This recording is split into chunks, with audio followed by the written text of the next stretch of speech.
Loi électorale en RDC, il faut avoir été sénateur ou député pour être candidat président. Le député Ntsingui Pouloulou vient d'annoncer ce vendredi une proposition de loi renfermant ces nouveaux critères d'accès à la magistrature suprême. En Ituri, les forces armées de la RDC ont libéré 35 autres civils des mains des terroristes ADF au village Luna Samboko dans la chefferie de Irumu. C'était à la suite de la pression exercée sur ces rebelles. Et la pluie qui s'est abattue ce vendredi à Kinshasa a provoqué les débordements des eaux, rendant impraticables quelques artères au grand désarroi des usagers riverains. C'est le cas de l'avenue Kassavubu. Nos reporters étaient sur terrain pour le constat. Le journal sur Télé 50, bienvenue à tous. Les candidats présidents de la République doivent être soit anciens sénateurs ou députés nationaux avant de briguer la magistrature suprême. C'est une proposition de loi que le député national Ntsingui Pouloulou a annoncé ce vendredi devant la presse pour modifier et compléter la loi électorale en République démocratique du Congo. C'est une proposition de loi qui va encore faire parler. Visiblement, les députés nationaux Ntsingui Pouloulou ne s'avouent pas vaincus. Après la raclée de la loi Tchani, abusivement appelée loi sur la congolité, Ntsingui Pouloulou veut en découdre. Cette fois-ci, l'occasion s'y prête. L'élu de la FUNA dépose une proposition de loi modifiant et complétant la loi électorale en vigueur. Pour lui, il compte professionnaliser la fonction politique. Alors, qu'entend-il par professionnaliser les fonctions politiques? Il est inacceptable de voir des animateurs à la tête des institutions être des stagiaires. Raison pour laquelle, primo, pour être candidat président de la République, il faut être congolais d'origine, c'est-à-dire être né des pères et des mères congolais.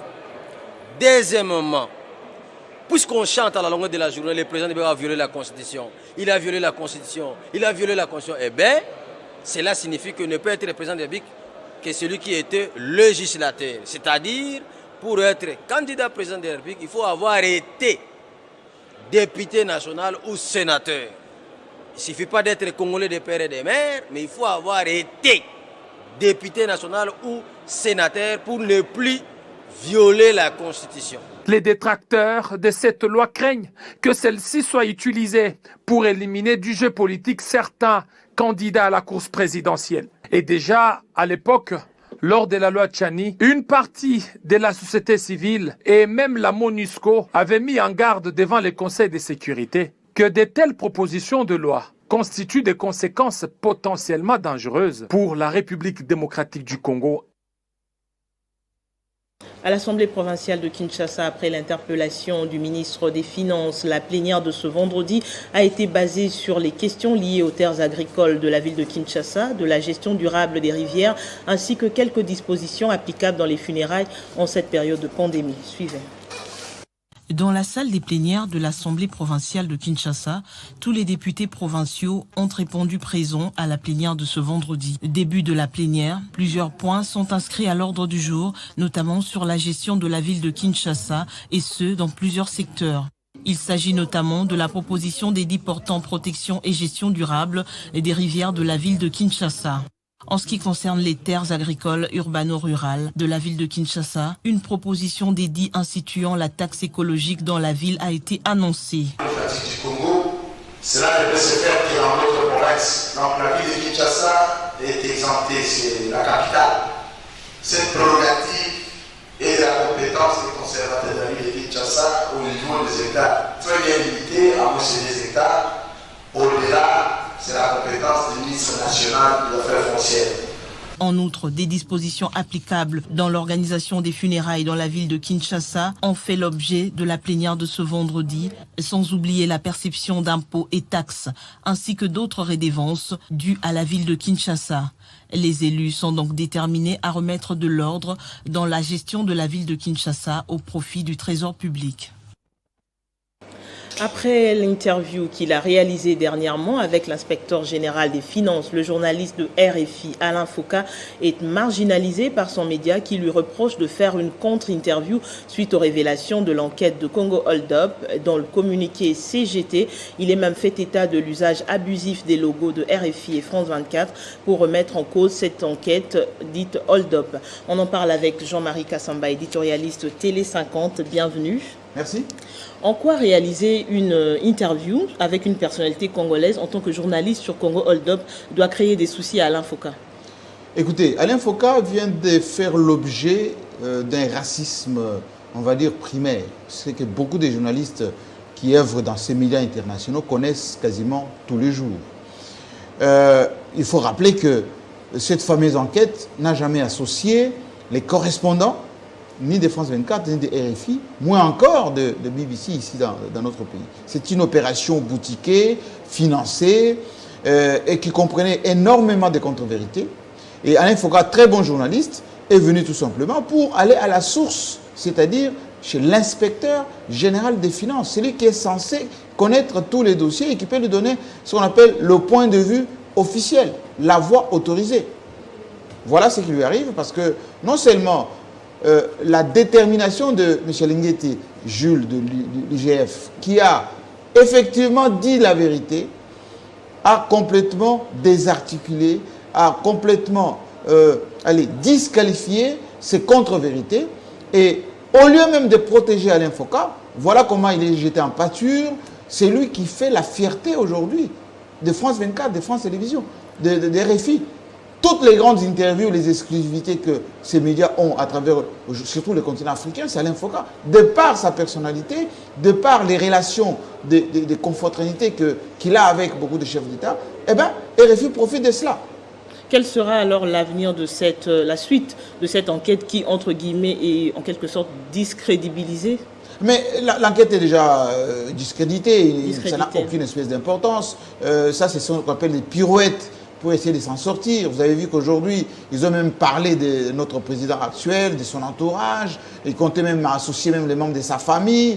Et donc, tout ceci, sont des pratiques avilissantes des médias africains, plutôt de dirigeants africains qui sont, rappelez-vous, l'affaire de Bien Malaki avec le président Sassou, le président Bongo, le président Paul Biya, le président de Guinée équatoriale, Obiangema.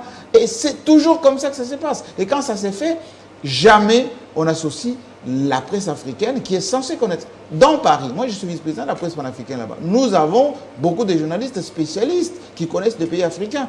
Lorsqu'on initie des choses de cette nature, on ne les associe jamais. Maintenant que notre consoeur Sonia Rollet, j'espère qu'elle aura le courage de venir encore ici à Kinshasa, être accordée, plutôt qu'on lui accorde des interviews dans les salons par les politiciens. Parce que quand on dit toujours aux politiciens congolais, faites confiance à votre presse, faites confiance à votre intelligentsia journalistique, eh ben, dès qu'ils entendent ces RFI, des 24, surtout quand c'est la peau blanche, eh ben, ils courbent les chines. Voici le résultat. En tant que chevronné de la presse, quel est l'avenir pour Alain Foka?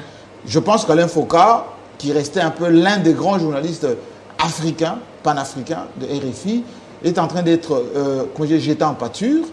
Il a son média en ligne qui est très très militant. Hein, il prend des positions panafricaines. C'est quelqu'un qui n'a rien à perdre, qui a déjà gagné sa vie. Et donc, quand bien même il va quitter RFI aujourd'hui ou France Télévisions aujourd'hui, il n'a pas à perdre quoi que ce soit. Moi, je pense que c'est une façon de remercier souvent les Africains qui donnent corps et âme. Combien de grandes figures, la notoriété de ces médias est faite par des Africains. Rappelez-vous Jean-Karim Fall, rappelez-vous Hassan Diop, rappelez-vous Kassongo Mema, rappelez-vous Chitengelou Babou et tout ça. Et donc, c'est une façon un peu, je dirais, triviale, pour ne pas dire ingrate, de remercier ceux qui font le nom de ces médias internationaux. Merci beaucoup Jean-Marie Kassamba pour votre éclairage sur ce dossier. Je vous en prie. En Ituri, les forces armées de la RDC ont libéré 35 autres civils des mains des terroristes ADF au village Luna Samboko dans la chefferie de Walese en territoire d'Irumu. C'était à la suite de la pression exercée sur les rebelles. L'espoir est permis pour le retour de la paix sur l'ensemble de la province de l'Ituri au regard des actions militaires sur terrain. 35 autres civils, dont des femmes, des hommes et des enfants pris en otage par les terroristes ADF, ont été libérés par les forces armées lors d'une patrouille de combat au village Luna Samboko, dans la chefferie de Walese-Vonkutu, au sud du Rumu. Une libération rendue possible grâce à la puissance du fait de l'armée loyaliste, souligne le lieutenant Jilungongo, porte-parole des opérations militaires à Ituri.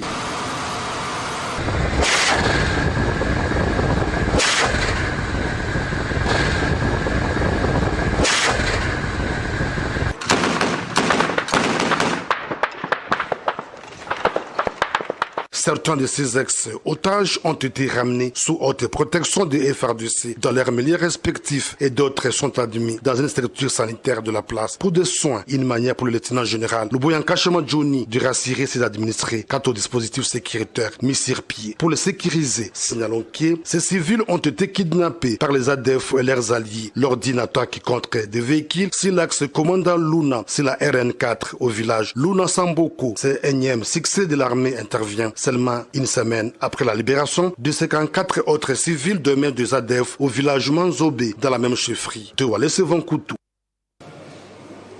9e jeu de la francophonie, le comité international a présenté le rapport sur l'évaluation des préparatifs de la 9e édition que la RDC prépare. C'est le ministre de l'intégration régionale Didier Manzenga qui a conduit cette délégation auprès du Premier ministre Sama Lukonde.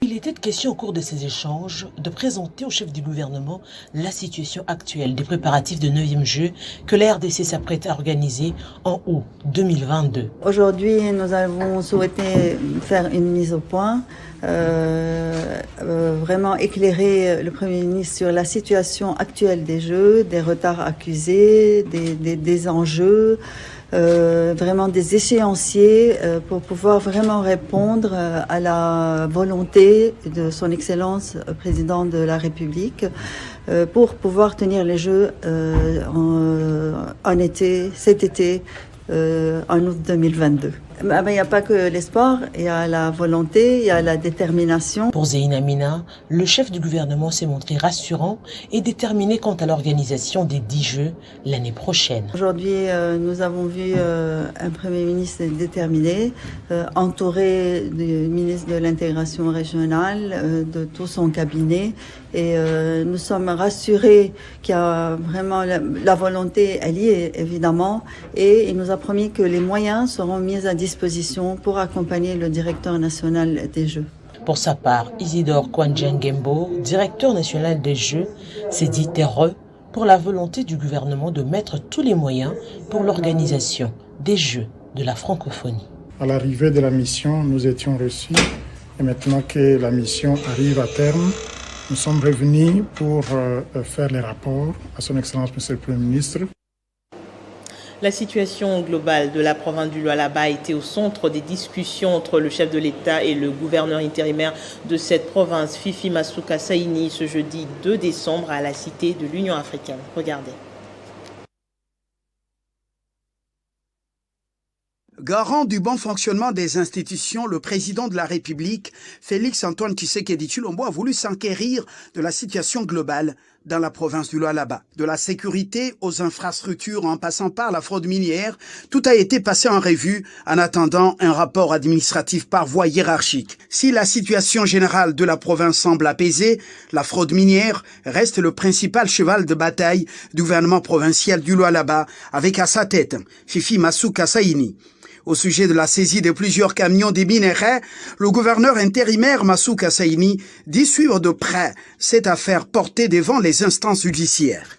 Sur le plan des infrastructures, Fifi Masuka affirmait avoir reçu des instructions claires du chef de l'État sur l'accélération des travaux en cours. Les territoires de cette partie du pays doivent commencer à rayonner sous sa direction. Les travaux de la route d'Ilolo ainsi que la nationale numéro 1 devant relier le Lualaba au Kasaï se poursuivent normalement, tout comme la construction de l'aéroport du Lualaba. Les travaux de cet aéroport avancent au pas des géants, selon le gouverneur intérimaire de cette province. Le premier niveau est totalement achevé, le deuxième niveau également. La tour de contrôle, le parking et le tarmac seront enfin prêts à la fin du mois de mars 2022.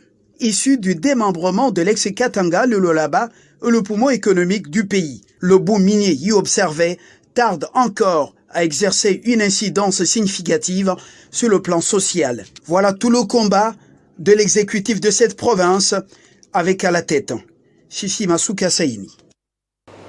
Et puisque nous parlons du Lualaba, justement, le gouverneur d'intérim Fifi Masuka a encore déployé des grands moyens pour l'anéantissement des bourbiers au niveau du village Shonongo dans le territoire de Lubudi, un véritable ouf de soulagement pour les usagers. 5 mois après l'inspection, les travaux de réhabilitation de la route nationale numéro 1 dans la province du Lualaba ont débuté. 2 ateliers d'engins au total sont déjà au niveau du village Shonongo à Lubudi, chef-lieu du territoire portant le même nom, pour anéantir les bourbiers avant le lancement officiel des travaux. Une joie sans borne est exprimée par les usagers qui voient en plein jour l'expression de la volonté politique du président de la République être exécutée par sa représentante en province, Fifi Masuka. Après cette étape, les engins automobiles peuvent déjà passer d'une manière fluide, à en croire les techniciens sur place. Cette route d'intérêt national qui mène vers la province du Olomami et le Grand Kasaï était dans un état de détérioration spectaculaire et presque un véritable chemin vers l'enfer. Comme dans un rêve, les usagers qui sont principalement opérateurs économiques voient celle-ci revêtir petit à petit d'une nouvelle robe afin de faciliter le transport des produits agricoles et autres grâce à l'implication de Fifi Masuka Saini. Son souci primordial consiste à rendre praticables les routes de desserte agricole dans sa juridiction. La réhabilitation de la route nationale numéro 1 qui part de Ngouba à partir de la route nationale numéro 39 jusqu'au péage Mukula-Kulu dans la province du Olomami sous le financement du gouvernement provincial grâce à la volonté manifeste de Fifi Masuka. Clôture de la session d'octobre au Conseil économique et social. Le président de cette institution a salué les efforts entrepris par le gouvernement de la RDC dans l'instauration de la paix dans la partie est du pays. Il a profité de l'occasion pour encourager l'État congolais à poursuivre des réformes dans plusieurs secteurs de la vie nationale. De l'économie nationale, en passant par les sociales, bonne gouvernance, éducation nationale, en chutant par les climats et forêts, tous les sujets d'intérêt national ont été abordés par le président du Conseil économique et social, Jean-Pierre Kiwakana, au cours de son discours de clôture de la session d'octobre. Jean-Pierre Kiwakana salue en effet les efforts entrepris par le gouvernement de la République démocratique du Congo pour mettre fin à l'insécurité dans l'est de la RDC. Nous saluons les efforts inlassables que déploie notre gouvernement afin de ramener la paix dans cette partie du pays, sous le leadership de son Excellence, Monsieur le Président de la République. Sous le plan économique et social, Jean-Pierre Kiwakana se félicite de l'organisation du dernier forum DRC Africa Business Forum, tenu à Kinshasa pour le Conseil économique et social. Ce forum est une opportunité pour la République démocratique du Congo de capter davantage la valeur ajoutée et ainsi industrialiser l'économie congolaise, qui figure l'économie congolaise. Sur le plan forêt et climat, le Conseil économique et social s'est dit satisfait de la suspension, sur instruction du chef de l'État Félix-Antoine Tshisekedi Tshilombo, de toutes les concessions forestières illégales pour le Conseil économique. C'est un signal fort et un pas dans la bonne direction pour assainir les secteurs forestiers vitaux pour le bassin du Congo, l'Afrique et le monde. L'examen des inégalités dans les secteurs forestiers devra être transparent et ouvert aux commentaires des organisations de la société civile. Pour éviter les effets pervers à retardement, le Conseil économique et social préconise une prise en charge adéquate en termes de soutien psychologique et il recommande de mettre en place rapidement des structures de soutien susceptibles d'apporter aide et réconfort à ceux qui sont en souffrance dans différents secteurs. La deuxième édition de la conférence internationale sur le tourisme mémoriel en RDC s'est ouverte lundi dernier à Kinshasa. Cette initiative de Eric Impion Fondation qui vise à valoriser l'héritage laissé par la traite négrière en RDC s'est également apaisantie sur la nouvelle forme d'esclavagisme moderne. Regardez. Et mon grand-père, quand j'avais 11 ans, m'a raconté comment il a été capturé. Alors c'était un système, c'était à côté du fleuve, il avait été faire des provisions.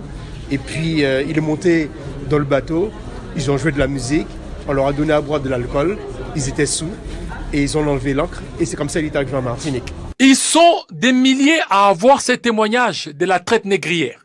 Cependant, peu ont cette chance de retrouver leurs racines.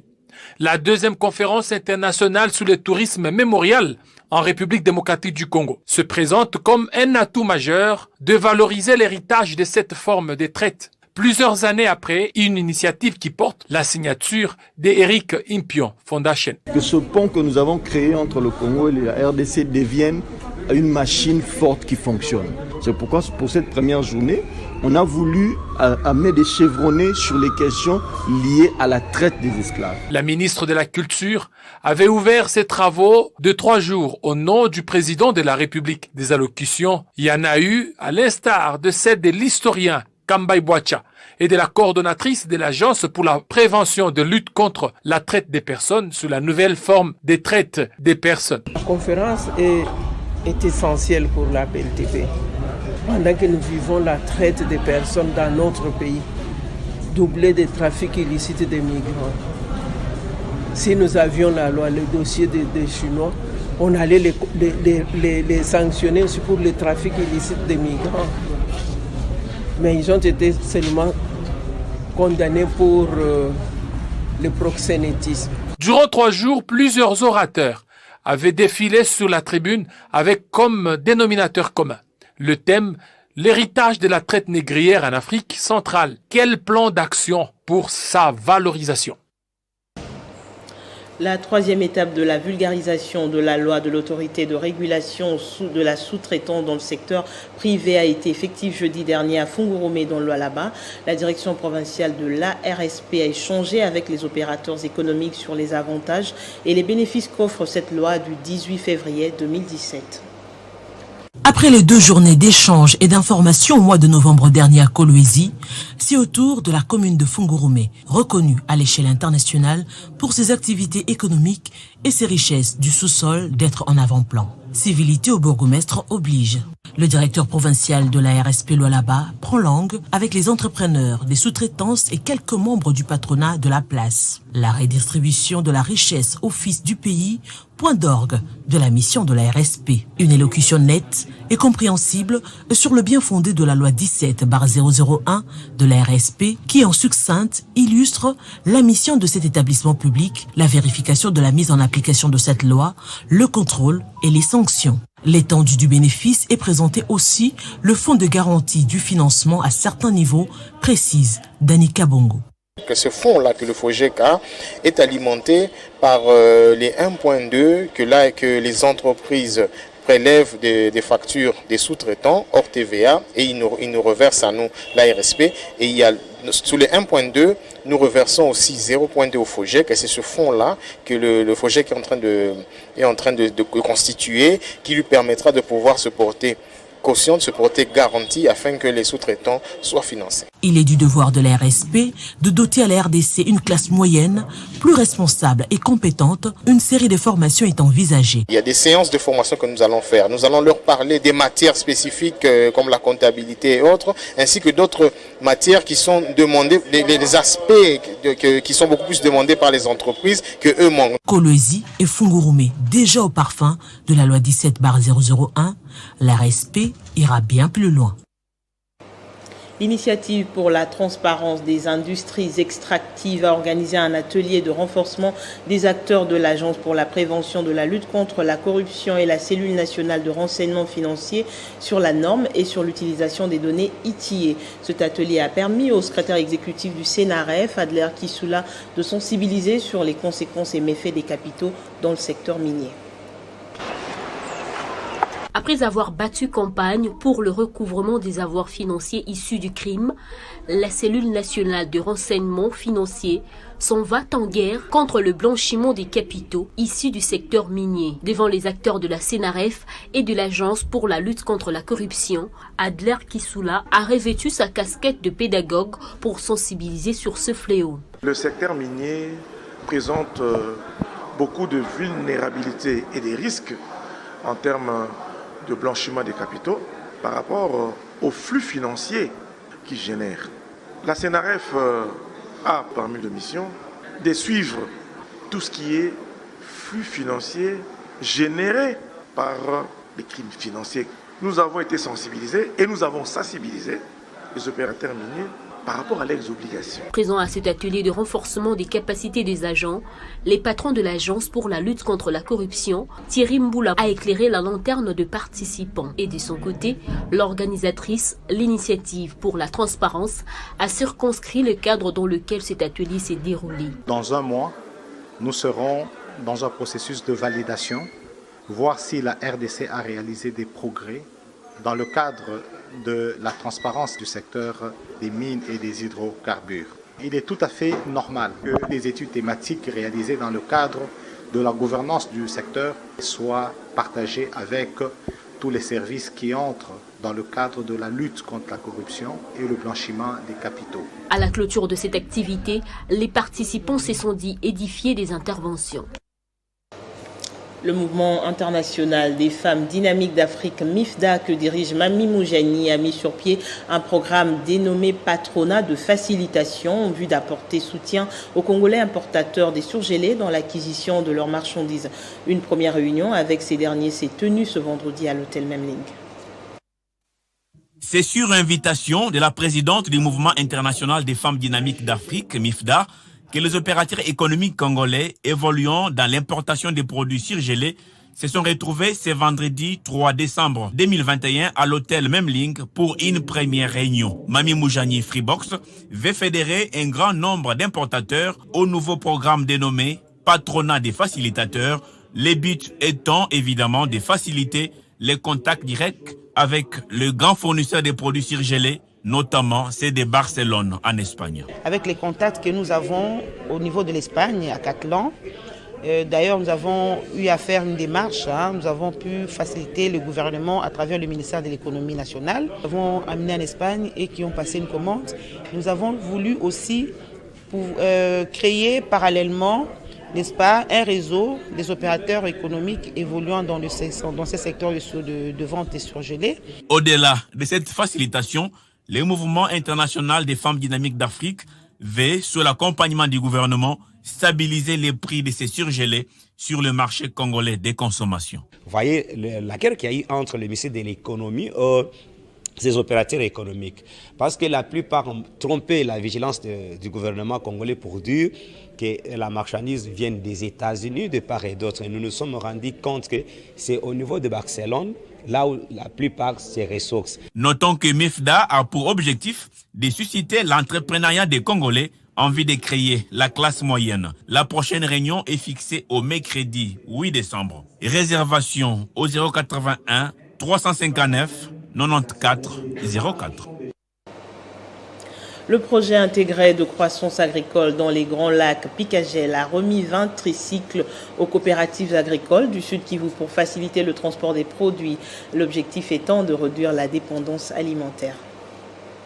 Ces tricycles sont destinés aux coopératives agricoles disséminées à travers la province dans le cadre du projet Picagel. L'objectif est d'accroître les rendements dans les zones de production et surtout faciliter l'écoulement des produits vers les centres locaux de consommation. 20 tricycles ont été distribués aux bénéficiaires présents. Il s'agit là d'un premier lot car 25 autres le seront les jours à venir, a indiqué le ministre provincial de l'Agriculture. Les bénéficiaires vont être en mesure de partir du lieu de production, les récoltes, vers les lieux de stockage, vers les lieux d'entreposage, voire même vers les lieux de vente, ce qui n'existait pas avant.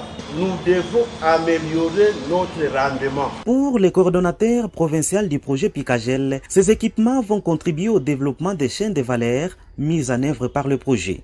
L'objectif, c'est relancer l'agriculture dans la zone d'intervention, de sorte que nous puissions produire plus pour vivre les besoins de la province en produits agricoles, diminuer la dépendance alimentaire vis-à-vis des pays voisins et pourquoi exporter l'excédent vers les provinces voisines comme nous le faisons déjà avec les riz Nyangue. L'allégresse était à son comble dans les chefs des bénéficiaires qui ont salué ce vaste programme du gouvernement appuyé par la Banque mondiale qui permet désormais aux cultivateurs de tirer profit de leurs activités champêtres.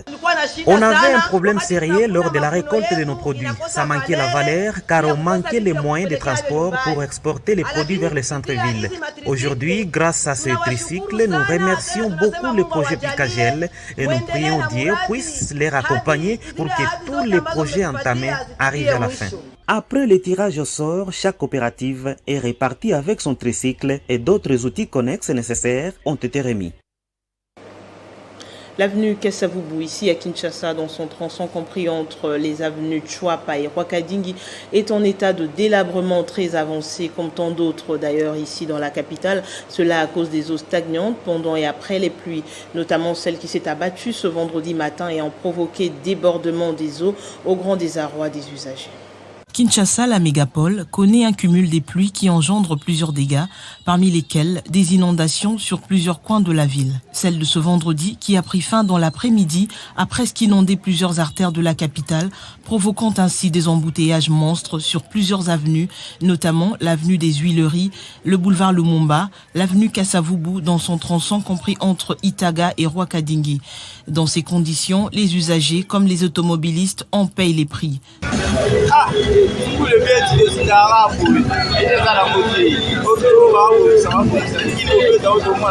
Par ailleurs, des tas d'immondices plombant la ville après la pluie suite au débordement des rivières urbaines qui traversent plusieurs communes sont aussi inondées. Dans certains quartiers, l'on déplore l'impossibilité de se déplacer. L'Office des voiries et drainages ainsi que l'autorité urbaine sont appelés à s'investir afin d'épargner les populations de Kinshasa de ces inondations, surtout en ce moment des grandes pluies et à l'approche des festivités où la circulation devient très intense. Place au rappel des principaux titres. Loi électorale en RDC, il faut avoir été sénateur ou député pour être candidat président. Le député national Ntingi Pululu vient d'annoncer ce vendredi une proposition de loi renfermant ces nouveaux critères d'accès à la magistrature suprême.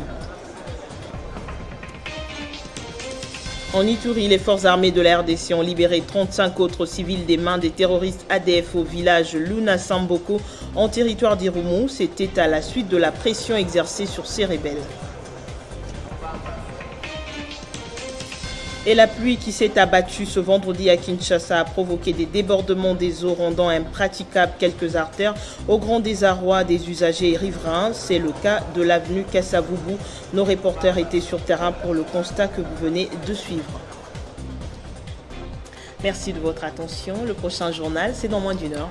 Excellent début de week-end.